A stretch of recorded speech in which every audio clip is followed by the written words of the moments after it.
नमस्कार दोस्तों, इस वीडियो पंडित जी ने बताया है कि यदि आप नहीं चाहते हैं कि आपकी फैमिली पे कोई भी कष्ट आए तो आपको ये 8 चीज़ें कभी भी किसी को नहीं देनी चाहिए। वो कौन सी 8 चीज़ें हैं, चलिए जानते हैं पंडित जी क्या बता रहे हैं। कई लोगों के घरों में गणेश जी की बहुत सारी फोटो हो जाती है। बहुत ध्यान दीजिएगा महाराज, कई लोग गिफ्ट में गणेश जी दे देते हैं। शास्त्र कहता है जिसने अपने जीवन काल में, आपको पहले भी कथा में कहा था, एक आंवले का वृक्ष, एक गणेश जी की मूर्ति, आंवले का वृक्ष, गणेश की मूर्ति, ये 2 चीजें एक ऐसी हैं जिसको एक वो कुबेर का स्टेचू भी आता है, जिसको कंधे पे पोटली रखी हुई स्टेचू आता है, वो गंजा बाबा रहे सो क्या बोलते हैं, हम लोग कहते कुबेर स्टेचू बोलते हैं। ये भी गिफ्ट में नहीं दिया जाता। महाराज, यदि गणेश की मूर्ति, गणेश की प्रतिमा, गणेश का फोटो हम किसी को गिफ्ट में दे देते हैं तो हमारे घर की संपदा उस तारीख को लिखकर रखना,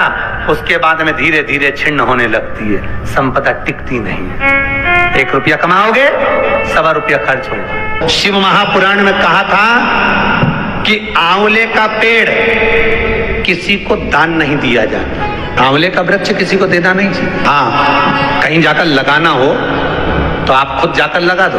आपको स्वयं जाकर लगाना है, लगाओ। किसी बगीचे में लगाना है, किसी गार्डन में लगाना है, कहीं जाकर आपको रोपित करना है तो करो। तो आंवले का वृक्ष उठाकर किसी को दान नहीं दिया जाता। इसलिए हिंदू धर्म में जब आंवला नवमी का उद्यापन होता है तो आंवला नवमी के उद्यापन में आंवले का चांदी का वृक्ष बनाया जाता है, विष्णु पुराण के हिसाब से। अब दुनिया के लोग आंवले का वृक्ष दे दें, वो आंवला नवमी में चांदी का वृक्ष नहीं बनाया। उन्हें सोचा पंडितों लालची हो गए होंगे या पंडितों का लालच होगा, तो कौन आंवले का वृक्ष बनवाए, इतना छोटा सा भी क्यों बना। पर शास्त्र कह रहा है कि उस जगह पर यदि चांदी का भी तुम आंवले का वृक्ष नहीं बना पाते आंवला नवमी के उद्यापन में, तो आप पान के पत्ते पर चंदन से आंवले का वृक्ष बना लो। पर आंवले का वृक्ष दे देने पर लक्ष्मी, शांति छिन्न हो जाती है, उस घर में क्लेश मचना प्रारंभ हो जाता है, अशांति होती है। कुछ मांगने का भी तरीका होता है कि भगवान से हम क्या मांगे, कुछ लेने का भी तरीका होता है कि भगवान से हम क्या लें, कुछ देने का भी तरीका होता है कि हम दे क्या, हमारी प्रधानता क्या हो। क्यों लिखा विष्णु पुराण में, क्यों लिखा शिव पुराण में, क्यों लिखा भागवत में कि 3 चीजें हमेशा सोच समझ कर दो, एक गाय, एक लक्ष्मी और एक बेटी। गाय, लक्ष्मी और बेटी 50 बार विचार करो, उसके बाद दीजिए कि हमें किसको दे रहे हैं। 50 बार विचार करो देने से पहले क्या क्या चीज, फिर से बोल दो एक बार, गाय, लक्ष्मी और बेटी। गौ माता को देने से पहले विचार करना कि गाय हम किसी भी ऐसे ब्राह्मण को तो नहीं दे रहे जिसके यहाँ खुद की रहने की जगह नहीं है। अगर हम ऐसे ब्राह्मण को दे दें और ब्राह्मण उस गाय को ले ले, सोने के सींग, चांदी के खुर के चक्कर में, बाल्टी, साड़ी के चक्कर में, जब तक दूध दी गाय ने तब तक ब्राह्मण ने रखी, फिर उसने बेच दी, बेच के तीसरे के पास, चौथे के पास बिकते बिकते बिकते वो कसाई के पास चली गई। और बाद में जब कसाई के घर में गाय को कटा तो गाय ने ब्राह्मण को बद्दुआ नहीं दी, जिसने संकल्प दिया था बद्दुआ उसको दी, बद्दुआ उसको दी है। इसलिए गौदान करने से पहले विचार करो, बेटी देने से पहले विचार करो कि ऐसे शराबी नशेले व्यक्ति को मत देना कि बेटी रोए तो तुमको रोना पड़े देने वाले। और लक्ष्मी देने से पहले विचार करो कि जिसके कटोरे में दे रहे हो ये कहीं मदिरा पान में, वेश्यावृत्ति में, जुए में, मांसाहार में लगा तो नहीं रहा।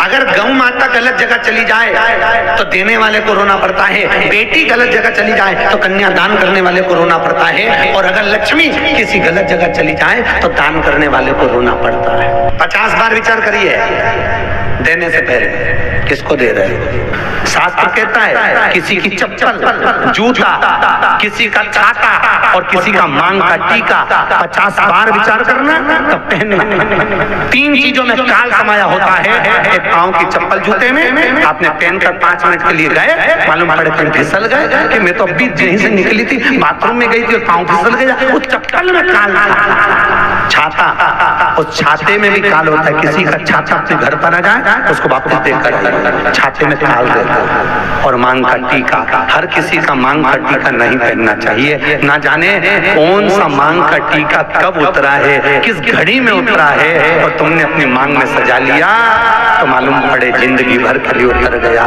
मांग का टीका, जूता, चप्पल और छाता 50 बार विचार करना, तब जाकर धारण करना।